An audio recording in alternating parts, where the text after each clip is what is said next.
Bienvenue au cours 2. La corrélation. Qu'est-ce que la corrélation? Il serait temps de le savoir. C'est le titre du chapitre. Allons-y. Si tu crois qu'il existe un lien entre le QI des enfants et celui des parents, tu es en train de me parler d'une corrélation. Si tu penses qu'il existe un lien entre la probabilité de faire une dépression et la quantité de musique que tu écoutes, tu es encore en train de me parler d'une corrélation. Existe-t-il un lien entre la quantité d'importation de bananes à Vancouver et le taux de naissance à Halifax?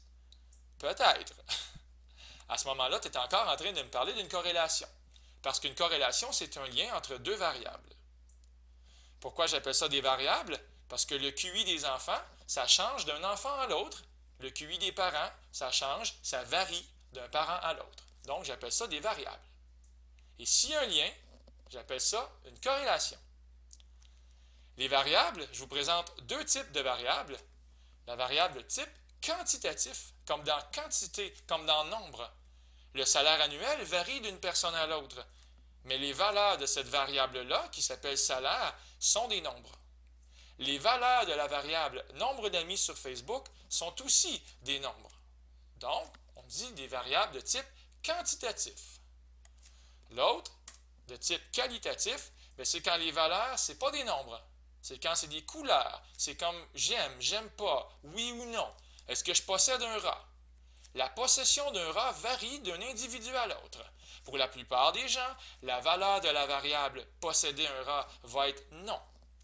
Mais pour certaines personnes, on les respecte, la valeur de la variable va être oui, j'en possède un. Ça, c'est des variables de type qualitatif. Quand je vais vous parler de corrélation, on va travailler avec des variables de type quantitatif. Donc, on va parler de quantité, de nombre. Et on commence avec un tableau de corrélation. Allons-y. Je suis allé voir 20 brebis et je leur ai demandé des questions. La première question, c'est quel âge as-tu? Et la deuxième, c'est combien tu as d'agneaux lorsque tu as une portée? Parce que moi, j'ai entendu dire qu'il paraît que les vieilles brebis ont des portées plus nombreuses. Donc, en allant voir mes 20 brebis, je vais savoir si c'est vrai ou pas. Sur ce, les deux variables impliquées sont l'âge et le nombre d'agneaux. Alors là, on se dépêche d'aller mettre ça dans un tableau de dépouillement. Un tableau de dépouillement qui devrait ressembler, en passant, à ceci. J'espère que vous reconnaissez les belles racines carrées. Je trouve que ça fait des beaux crochets. Et pourquoi il y a 3 racines carrées ici, comme dans 3 crochets? L'âge est de 3 ans, la portée 1 agneau. Il y a 3 racines carrées, comme s'il y avait 3 votes. On les reconnaît peut-être. Effectivement, il y a 3 femelles qui ont 3 ans. Elles m'ont répondu qu'elles avaient 3 ans et qu'elles avaient 1 agneau à chaque fois. Il y a aussi des femelles qui ont 7 ans et 3 agneaux. Ces femelles-là, ici, il y en a effectivement 3. C'est pour ça qu'il y a 3 racines carrées ici dans la case qui correspond à un âge de 7 ans avec 3 agneaux. Et ça ici, c'est un tableau de dépouillement. C'est joli, mais ce n'est pas ça que vous allez présenter à vos enseignants. Ce que vous allez présenter à vos enseignants, c'est un tableau de corrélation ou un tableau de distribution à deux variables. Et on remplace les crochets par des nombres. C'est plus charmant. Mais c'est exactement la même chose. On peut reconnaître les nombres, comme ici j'ai 3 racines carrées, et ici j'ai le nombre 3. Voilà, c'est dit. Alors voici un tableau de corrélation ou de distribution à deux variables. Et je vous rappelle qu'il y avait une question à tout ça. J'ai entendu dire, moi, que les vieilles brebis ont des portées plus nombreuses. Est-ce que c'est vrai? Est-ce que c'est l'information qui semble se dégager du tableau? Allons voir la suite. Un tableau de distribution ou de corrélation sert à savoir s'il y a une corrélation. En passant, dans l'entrée ligne, c'était l'âge, et dans l'entrée colonne, c'était la portée, le nombre d'agneaux par portée. Alors, dans l'entrée ligne, l'âge, et dans les colonnes, le nombre d'agneaux. Alors, voici le secret.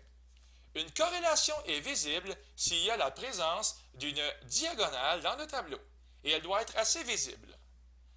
Alors, je vais me permettre de massacrer un peu mon dessin, mais j'insiste, il semble y avoir ici une diagonale. Il y a beaucoup de brebis dans cette zone-là. 3, 3, 2, 1, 3, 3. Et ici, il y a comme pas grand monde. Alors, je fais un petit bonhomme qui boude, il est seul. Ou un X, il n'y a personne. Il semble donc avoir beaucoup de jeunes brebis avec de petites portées et beaucoup de vieilles brebis avec de grandes portées, mais pas beaucoup de vieilles brebis avec des petites portées ou de jeunes brebis avec de grandes portées. Une phrase à écouter 2 fois, n'est-ce pas? On semble voir que plus l'âge des brebis est grand, donc plus je m'en vais loin dans la variable âge, mais plus la portée est grande, plus je m'en vais loin dans la variable portée. Étant donné que j'ai dit plus l'âge est grand, plus la portée est grande, je parle ainsi d'une corrélation qui va être positive. Si la phrase avait été à l'envers, plus l'âge est grand, moins la portée est grande. Étant donné que les variables auraient bougé dans le sens contraire, on aurait parlé d'une corrélation négative. Bien. Je termine ma vidéo avec une petite morale de vie. L'art de bien faire des classes. Un jour, un sage m'a murmuré sa technique pour faire des classes.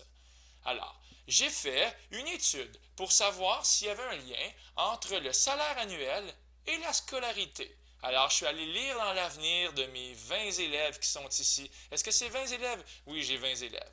Par exemple, Maxime, il va étudier 16 ans et avoir un salaire de 76 000 $.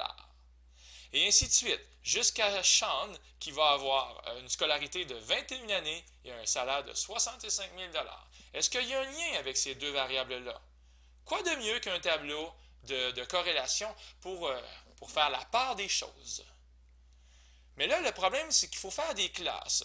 Alors, voici mes étapes, voici mes techniques. Première affaire, pour la scolarité et pour le salaire, on va le faire séparément, calculer l'étendue. L'étendue de la scolarité, celui qui est allé à l'école le plus longtemps, c'est Roxane, 22 ans, et ici, on a 8 ans. Ça fait donc une étendue de 14 ans. Okay? Et si j'ai une étendue de 14 ans, je vais diviser par le nombre de classes que je veux avoir. Par exemple, 14, ça se divise bien par 5. Bien, ça se divise bien. Ça va être proche de 3 la réponse, ça fait 2,8 années. Donc, on peut arrondir 2,8, on pourrait l'arrondir à 3 ans. Ce que je suis en train de vous dire, c'est que mon objectif, c'est d'avoir ceci, c'est d'avoir des classes de 8 à 11, de 11 à 14, de 14 à 17. Et ces classes-là, qu'est-ce qu'elles ont? Elles ont toutes une étendue de 3 ans. Et ces classes-là, j'en ai fait 5 ici. 5 classes qui regroupent les scolarités. Okay? J'ai écrit aussi, la borne du bas peut être arrondie, okay, mais toujours vers le bas. Ici, le plus bas, c'est 8. C'est 8. C'est, je répète, 8, mais on aurait pu commencer un petit peu plus bas, à 7 ou à 6, si ça avait été utile. Mais ici, il n'y a pas vraiment d'utilité, on va garder 8. Alors déjà, on peut voir à la page suivante, elles sont là, mes scolarités. De 8 à 11, de 11 à 14, de 14 à 17. Et là, on voit vraiment, j'ai fait de très belles classes. Je suis content. Maintenant, pour le salaire, la même technique. Calculer l'étendue. Le plus grand moins le plus petit. C'est qui le plus grand? Est-ce que ça serait par hasard 77? Ah, on a un 78 ici. Alors, le plus grand moins le plus petit, 78 000 moins 24 000. 24 000 étant le plus petit. Et ça donne une étendue de 54 000 $. Est-ce qu'on veut 5 ou 6 classes? C'est un nombre intelligent, 5 ou 6. Ici, je crois que j'ai fait 54 000 divisé par 6. Chaque classe pourrait avoir une étendue de 9 000, mais on peut arrondir à 10 000, ce qui ne serait pas un drame. En arrondissant à 10 000, ça me donne le goût de, au lieu de commencer à 24 000, je pourrais arrondir un petit peu plus bas et commencer à 20 000. Comme ça, on va faire des beaux ronds, des beaux bons ronds. Les bons de 10 000, c'est des bons ronds. Alors, ça va faire 20 000, 30 000, et on a ici, on a vérifié, tiens, si on a le nombre de classes souhaitées. Ici, on va avoir 6 classes avec une étendue de 10 000. Fait que c'est ça ma technique pour faire de jolies classes. Calcule l'étendue, divise par 5 ou par 6, prends un nombre rond, puis ajuste ta borne du bas, si c'est nécessaire, mais toujours vers le bas. Alors, la borne du bas, 8 est restée 8, et 24 ici est devenu 20. Bien! Donc, voici notre tableau de distribution à deux variables. C'est clair qu'il y a une jolie diagonale ici. Elle est frappante. On ne peut pas la manquer. Okay? Et je vous invite à massacrer votre dessin. Tiens, on va massacrer le deuxième en faisant apparaître la jolie diagonale. Tout le monde semble être dans ce coin-là ici. Alors, il y a beaucoup de gens avec un grand salaire et une grande scolarité, beaucoup de gens avec un petit salaire et une petite scolarité, et personne ni là ni là. Par exemple, il n'y a personne avec un petit salaire et une grande scolarité.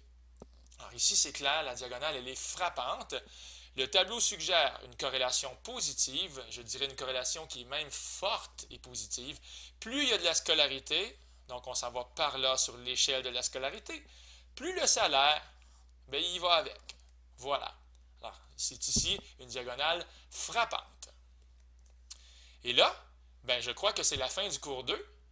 Eh oui, c'est déjà terminé. Alors, on vient de voir ensemble les tableaux de distribution à deux variables, ou communément appelés les tableaux de corrélation.